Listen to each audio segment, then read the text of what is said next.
Money in the Bank is the last great stipulation WWE ever made. Seriously, since its inception from a creative jam session between Vince and Chris Jericho in 2005, nothing has even come close to topping the impact and success of Money in the Bank. It's given WWE a new member of the top pay-per-view family. I'd argue that the true top four are Rumble, Mania, SummerSlam, and Money in the Bank in terms of importance. It's given WWE an even more effective version of what the Intercontinental Championship used to do, marked out an up-and-coming mid-carder and mentally prepared the audience for their ascendancy into the World Championship scene. Also, who doesn't like a nice surprise cash-in, but a surprise that's been well seeded with the audience in advance? It's great. Does that mean WWE haven't managed to repeatedly screw it up?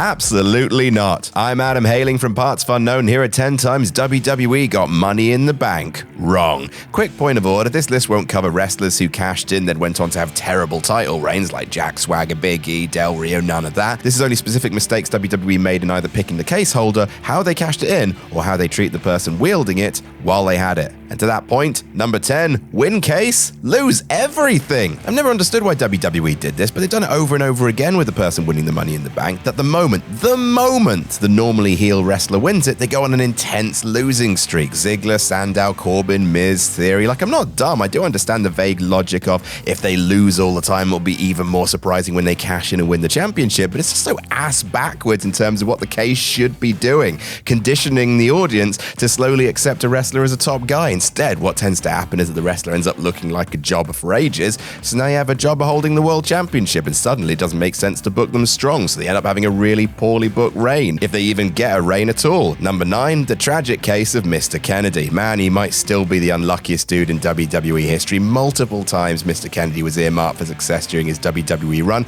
He was going to be Vince's love child, and to be honest, I wouldn't wish that on my worst enemy, but he'd probably have got a good payday out of it. Even worse was the fact that Mr. Kennedy won Money in the Bank in 2007, but went down with an injury. Now, at first, doctors thought his triceps muscle had been torn off the bone. In that case, he would be out for half a year. So they scrambled, had Edge beat Kennedy for the case, and cash in on Taker, who also needed time off. However, this turned out to be a terrible mistake. Not really WWE's fault, but a mistake nonetheless, because Mr. Kennedy had in fact not torn his triceps, but only suffered a hematoma, which only put him on the shelf for 6 weeks instead of 6 months. But by then, Edge was already champion, a heartbreaking error that Kennedy never fully recovered from. Number 8, the Brock Party. It's nice when Brock Lesnar has fun, but I just don't think someone who's not in a match should be able to win a match. I know, call me crazy. Obviously, I like board games, so I'm a little more of a rules lawyer than most, but I feel like this is a pretty big one. WWE disagree. How's that to 8 trophy doing Mr. Undertaker's keepers? It's just one of those things that really grinds my gears, because the more you enforce rules, the clearer a story you can tell within those rules. Lesnar just ambling into a match at the last minute to win the whole thing, see also Royal Rumble 2022, wasn't that also scrumptious?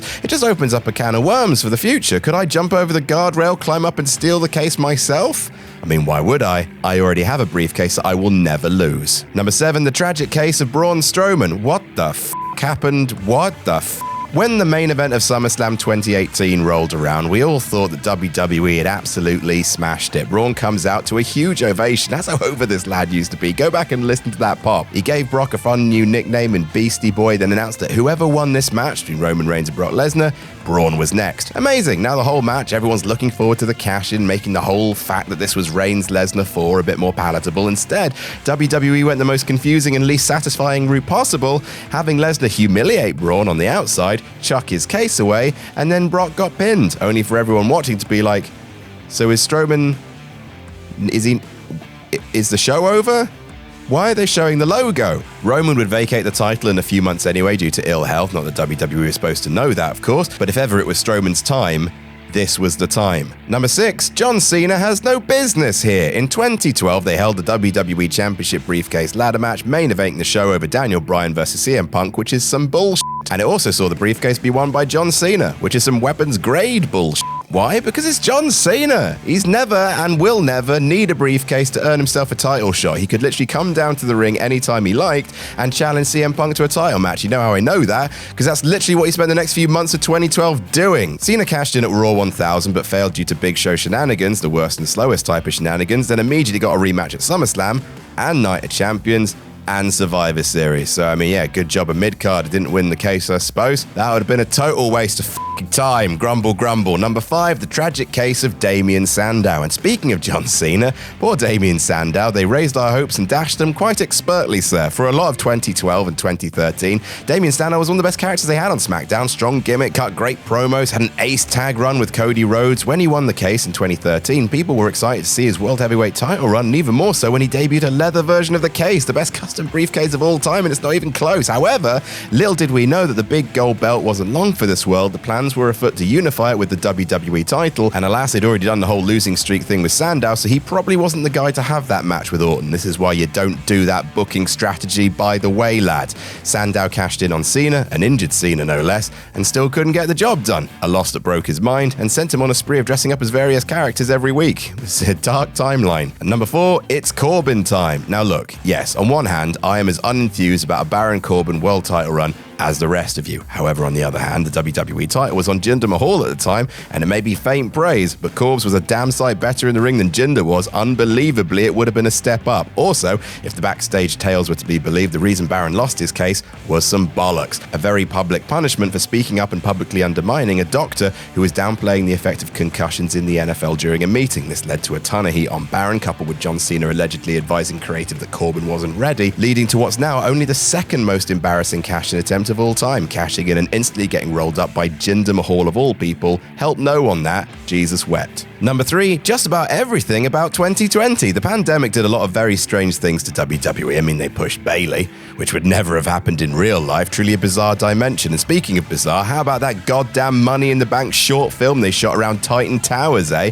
On one hand, I do sort of get it, go big or go home, and it was the time for experimentation. On the other hand, Baron Corbin killed Rey Mysterio by throwing him off a roof, and also Baron Corbin killed Aleister Black by throwing him off a roof, and also Aleister Black got into a food fight, and also the briefcase for the women actually had the women's title inside because of pregnancy, and also Doink, and also Otis won the case and turned it into a lunchbox, and also then The Miz won it and cashed in specifically to lose about 8 days later. And I'm all for creativity, but that's some clown-ass nonsense, and Doink was the least clown-ass nonsense about it. Number 2, women have zero patience. 5 years in a row, though. 5! That's so much more than 2 years, or 3, or 1. 5 years in a row, the women's Money in the Bank briefcase winner cashed it in within 24 hours. Alexa Bliss did it first in 2018, cashing in about an hour later. Bayley did the exact same thing in 2019. In 2020, Asuka's case was turned into the championship on the next Raw. In 2021, Nikki ASH cashed in on the next Raw. Liv Morgan cashed in an hour later in 2022. Why is every year the f***ing same? Why? How did WWE not get that doing the same thing every single year isn't fun? That the longer someone has the case, the more it can work for them with clever booking, that it's painfully obvious that they wish they didn't have to do a women's briefcase every year but are locked into it now, so they just piss it off the very first chance they get. I just think that maybe the women's winner deserves a little more than no plan. Although at least last year Liv Morgan did better than number 1, Austin Theory is history's least ambitious man. The most embarrassing cash-in of all time. The poor lad. Guessing that Daddy Trips didn't quite see the exact same thing in Austin Theory that Vince did. Now, to be fair, Theory's done okay. He went over Cena at Mania, and that goes a long way, even if the match was a bit of a snooze. But oh man, there was a road back from this. So Theory won the briefcase, being inserted into the match last minute, went on a comedy run of losing and also attempting a cash-in but being thwarted, which kinda made sense. No one really thought Austin Theory was beating Roman, so then they pivoted in an insane way. Decided to have Theory cash in on a mid-card title, cash in on the US title, and lose. Like, if he was going to lose his cash-in, why not do it against Roman? If he'd got the US title, fine, I guess something smart, something different, but he lost, so he looked like an idiot. And if he's gonna look like an idiot, why not an idiot who wants to be, I don't know, world champion? And then Theory won the title a few weeks later and has held it ever since, so what? I don't know. Good luck whoever wins it this year. I suppose. And that's our list. What do you think's the biggest mistake WWE have made with the title? Let us know in the comments. And also, who do you want to see win the case? Let us know, and check out last week's list that we did right now. Last year, we did a list of best Money in the Bank ladder matches, and it was a very good list. I sang a little song at the beginning. This year, we're making a list about the best matches to take place at a Money in the Bank pay-per-view, but aren't the eponymous ladder match. There have been 13 of these shows. Surely there must have been at least a list's worth. Right? I'm Adam, hailing from partsFUNknown.